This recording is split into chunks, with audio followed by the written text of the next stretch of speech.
দেখো আমি ঘুরতে যাচ্ছিলাম ট্রেনে করে শিয়ালদার থেকে উঠলাম, উঠে নৈহাটি লোকাল ধরলাম, ধরে নৈহাটিতে নামলাম, নেমে আমরা ব্রিজ পার হয়ে বড়মার মন্দিরে চলে গেলাম। হঠাৎ করে মনে হলো বড়মার মন্দিরে পুজো দিতে যাবো, তো চলে গেলাম, মন টানলো বলে আমরা চলে এসেছি করলাম। আমি হঠাৎ করে করেছিলাম চুড়িদার, মাছি করেছিল চলে আসলাম, মা টানলো বলে আমরা চলে গেছে। চলো সব ভিডিওটা তোমাদের সাথে শেয়ার করবো। তা গেলাম, মন চাইলো বলে পুজো দিতে চলে গেলাম। তারপর আমরা যাচ্ছি, লাইন দিলাম, গেট থেকে ঢুকছি।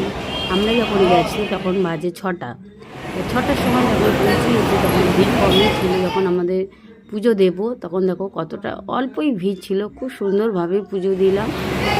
পুজো দেওয়া হয়ে গেছে, ডালা নিয়ে দাঁড়িয়েছিলাম। আর কিছু কিছু মহিলারা যায় ঝগড়া করতে, ওখানে মাকে তো দর্শন করতে পারে না, কিছু কিছু মহিলারা যায় ঝগড়া করতে। যাই হোক, যেটাও তোমাদের সাথে শেয়ার করলাম।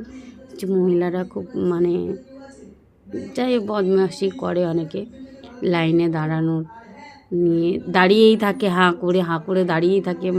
মাকে দর্শন করতে অনেকে কেমন ব্যবহার করে। তা পুজো দেওয়া হয়ে গেল, আমাদের পুজো দেওয়া হয়ে যাওয়ার পর আমরা বার হয়ে গেলাম, সুন্দরভাবে পুজো দিলাম। আর পুজো দেওয়ার পর আমরা একটু গেলাম গঙ্গায় দিয়ে একটু দর্শন করে আসলাম, মাথায়